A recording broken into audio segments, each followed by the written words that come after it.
Hi, Kate Hartley here. I just wanted to jump onto the video and go over something that people seem to have real hang-ups about, and that's what to post as your content once you've become a coach of Beachbody. What do you put in your social media feed? Because essentially, that's how we connect with people. And it's actually not as difficult as you think. I think a lot of people fall into the trap of overthinking what they need to write. You don't need to be an expert in nutrition. You don't need to be an expert in fitness. Granted, some of the coaches are, but all you need to be an expert in is living your life and sharing your life so that you attract your tribe. Everybody's entirely different. One of the most important things to not do is to compare yourself. When you start comparing yourself to somebody else who's got, I don't know, they're fitter, they're smaller, they're prettier, they've got better boobs, they've got better bum, better this, better that, you just think they've got better this, that, and the other. But you don't know the stuff that's going on inside their heads either.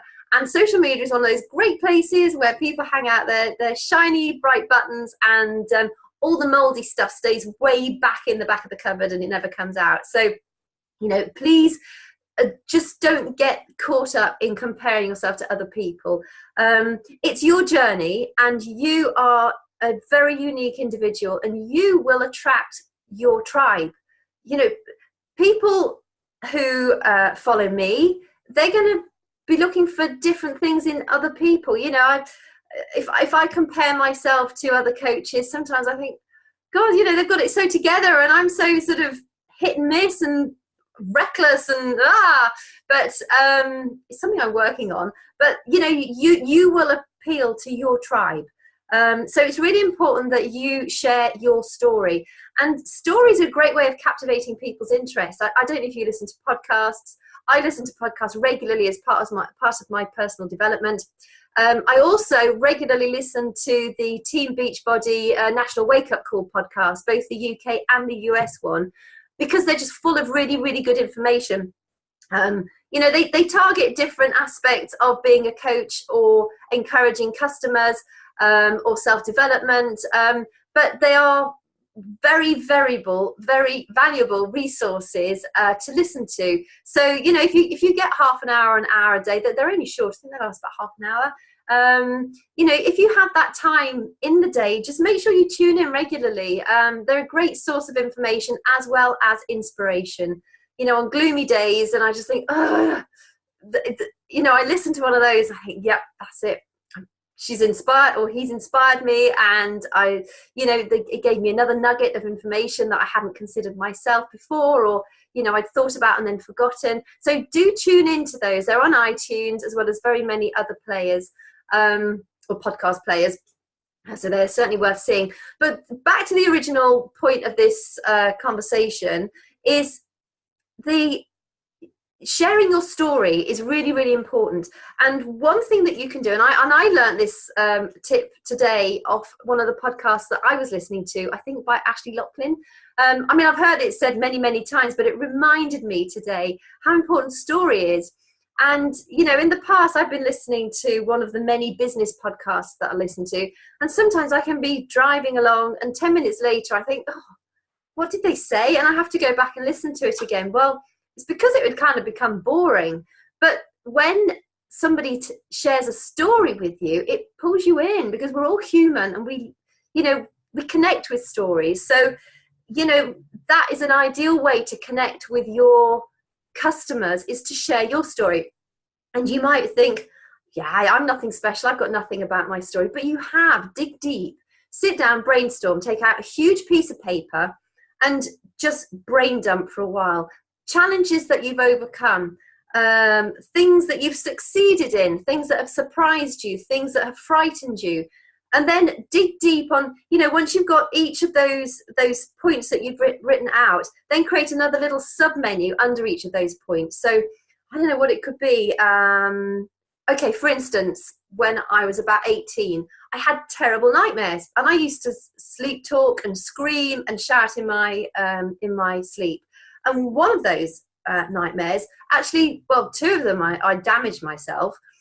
One, I dreamt a man was coming into my room, so I launched myself off my bed onto, you know, the old-fashioned big record player with a glass top, and I slit my entire face across here. I blackened that eye, and I've actually got a scar that runs across here that you probably won't see it now, but you know, there is a faint scar there.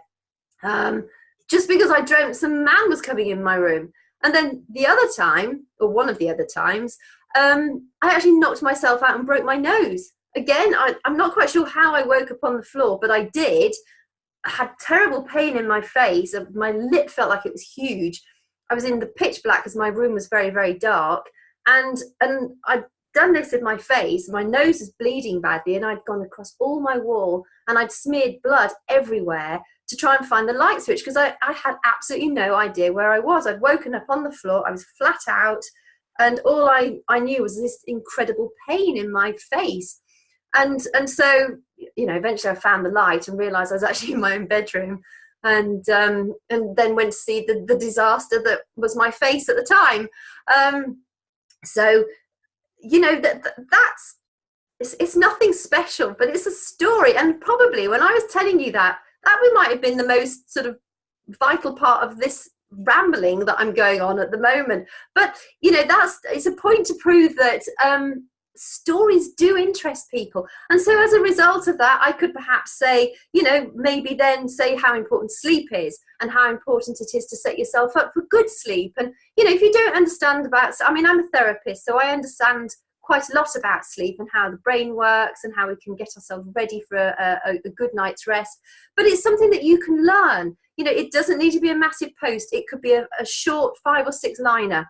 You know, don't drink coffee before you go to bed. Avoid computer screens before you go to bed. Avoid your telephone screen before you go to bed, so that you get a better night's sleep. But also, you know, beyond that, you know, because I've got scars on my face, also from chickenpox, you know, I could talk about the scars that I have. And actually, I see my scars on my body as like a testament to having lived well. You know, I've been through a few things. I got a scar on my tummy because my my intestines popped through where my tummy button is after I'd been doing a martial arts session one night.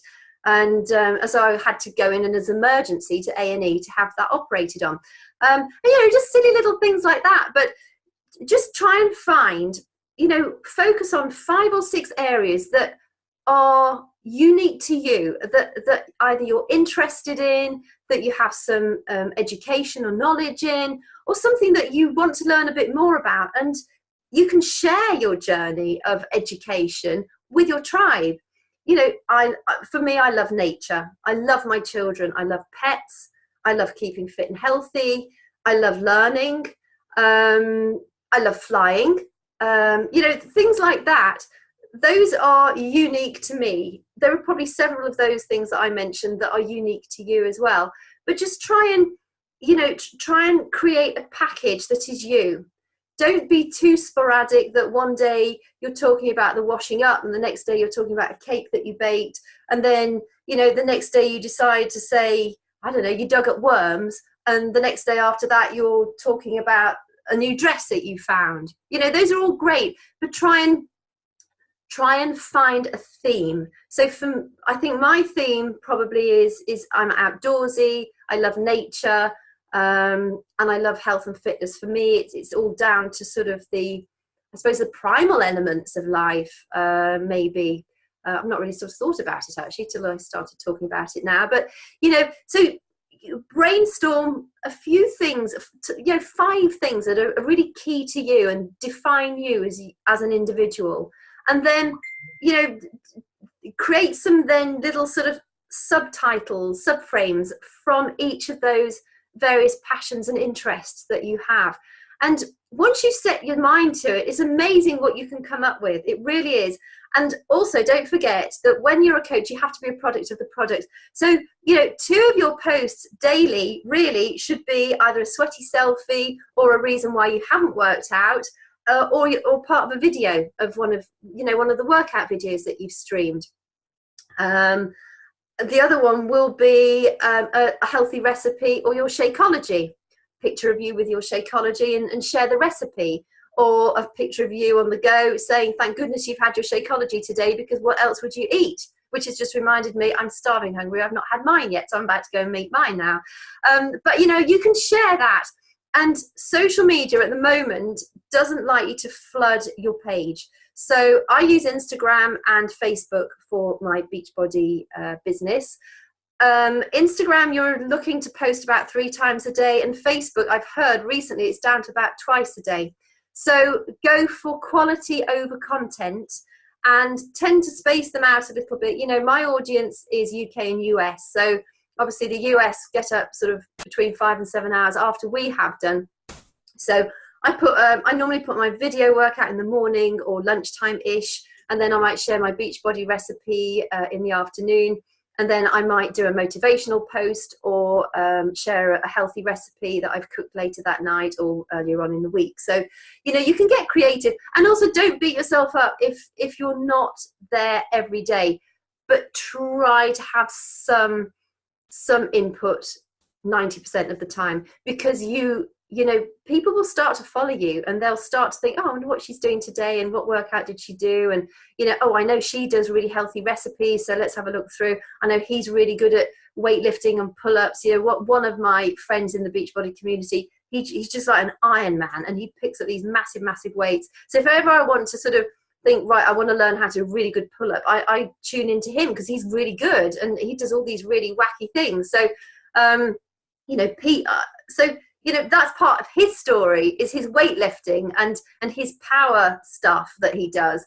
So, you know, decide also, if you have children, do you want them to be part of your story, or do you want to keep that more private? It's entirely up to you. I don't really include my children much, apart from the fact, from my point of view as a mum.